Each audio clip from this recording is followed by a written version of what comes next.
The moment I saw that intro, nearly every single hope I had about the quality of this game was confirmed. And honestly, I couldn't be more proud. It's no surprise that 343 has been having a few issues with creating a Halo game. Halo 4 had an alright story, but the multiplayer kinda sucked. Halo 5 had a good multiplayer, but the campaign story was absolutely terrible, for a Halo game, I should add. And we really don't need to get into the nitty-gritty details, but even 3 years after MCC was released, that shit still didn't work. Now don't get me wrong, Halo Infinite has a couple of quirks that I'll talk about, but I really want to talk about just how good this game is right now. The moment you get past the intro, you're dropped into the beautiful Halo choir.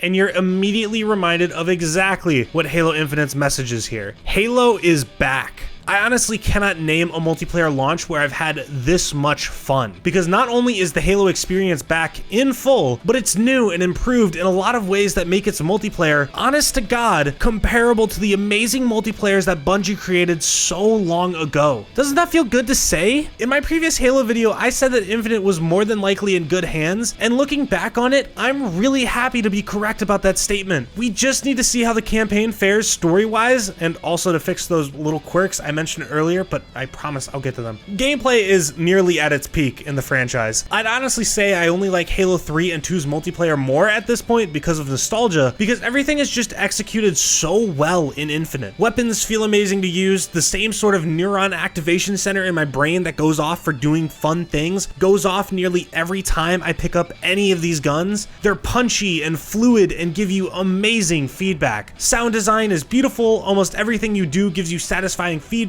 be it punching someone to death, headshotting someone, running someone over, firing a tank. It all just feels so perfect. Movement is amazing. I never knew that I wanted to slide in Halo, but now that I have it, I'm honestly not even sure I can go back. Same with the insane over-the-top ragdoll physics. Launching people with your melee is fucking great. You can swing around like Spider-Man using a grappling hook, which is something that's in the game and is fucking sick. The other abilities are nice, and most of them have extra uses outside of what you normally think of for them. I love when games add abilities with a clear use while also allowing you to use those same abilities in different ways as long as you can think of it. If there's a statement from me in this video you want to take away about the gameplay, Halo Infinite is currently the best new multiplayer game that's out right now. I realize I might be biased, but I do not care. Battlefield 2042 loses these, and Activision is so actively pissed that a free-to-play multiplayer is showing them up that they're letting you play COD Vanguard's multiplayer for free for an entire weekend. That's massive from a company as money hungry as them. As a reminder, the last time they let you play their game for free, they restricted you to playing just the zombies. And if that's not convincing enough, this is the same company that is still selling 2012's Black Ops 2 for a full $60 on Steam. DLC not included. So there's a few little quirks with the game currently. I should mention that this multiplayer release is technically listed as a beta. 343 is very happy to remind people that it's currently a beta. And considering they're actually fixing issues as they show up and taking community feedback about issues we have, I can let the beta title slide. To start with what you first see loading into the game, I'm really not sure who's designing these labyrinth-like menus, but I am begging you to stop.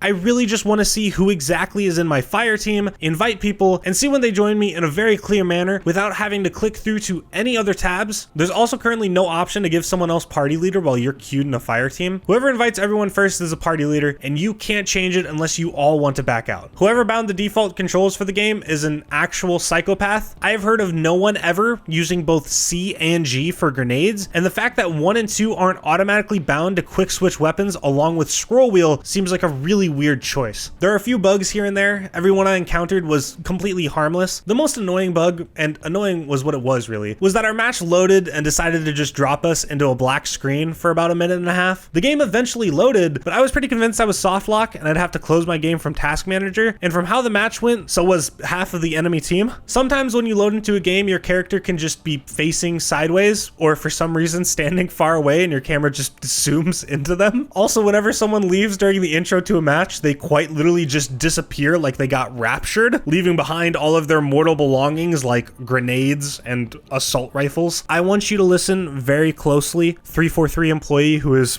definitely watching this 1000 view video. Do not fix these two. This is some of the funniest shit I have seen in a while. Do not touch it, leave it in, please. All these things are kind of nitpicks in the long run though, and I hope you realize the only reason I'm mentioning these is because the experience is really that solid that I need to scrape at the bottom of the barrel that hard. We're still missing some what I would consider pretty critical game modes to the Halo experience. We have Slayer, Oddball, Capture the Flag, but no Infection or SWAT. SWAT hits really hard because that's what I play the most, so I really hope they eventually add it on December 8th or even later. There's no way to filter what game modes you want to play outside of some really basic distinctions between playing quick play, big team battle, and ranked. Like, don't get me wrong, the new stockpile game mode is a lot of fun, but sometimes I just want to play some Capture the Flag, man. With all the little stuff out of the way, the elephant in the room here is the XP progression system that was in place on launch day and the way they updated it recently. Now, say whatever you want about locking all the cool customization behind the battle pass. It's a free-to-play multiplayer, so that was expected, but the XP progression they shipped with on launch day was abysmal. They formatted the entirety of it around getting challenges, so as you completed challenges, you'd get about like 100 to 200 XP per challenge, and it took 1000 XP per level to rank up. On paper, this sounds good, but it becomes a problem when you realize that you don't get any XP for playing games, or for anything else for that matter. So once you ran out of challenges, you quite literally got nothing for playing. Considering the battle pass is 96 tiers, and that some people did the math and found out that it would take you like $170 to buy everything on the pass, you can begin to make some pretty clear assumptions as to why they would do this. I mean, at the end of the day, 343 is a company, and with a free-to-play multiplayer, it's a no-brainer for them to monetize the ever-living shit out of it. But with a grind this large, a move like this seems cartoonishly corporate, especially when EA went through this exact same backlash and presumably taught everyone exactly why they shouldn't do something like this. My more hopeful and honestly kind of cope answer is that they wanted to limit how far people would get through the battle pass before the release of the campaign, and I'm even more inclined to believe it now that they've given a bit of a band-aid fix by actually giving people 50 XP per game played. But I feel like the formula has already been done before. If not by Halo, then at least by other multiplayer games. Give like 100 XP just for playing a game, 200 XP if you win, and then give whatever amount of XP you want per medal earned while you're playing, all on top of challenges. The medal XP is an important one especially because there's still literally no award for doing well in a game. I dropped a 30 bomb and got literally nothing for carrying the ever-living shit out of my team. Overall though, Halo Infinite's gameplay is nearly perfect, and compared to other multiplayer games out right now, is easily the most fun. There's a few hiccups, but if the worst thing about the new Halo game is a progression system that has already been confirmed to still be under development and is at liberty to change based on feedback, you're doing pretty good. This entire multiplayer only has me even more hyped for the campaign coming December 8th,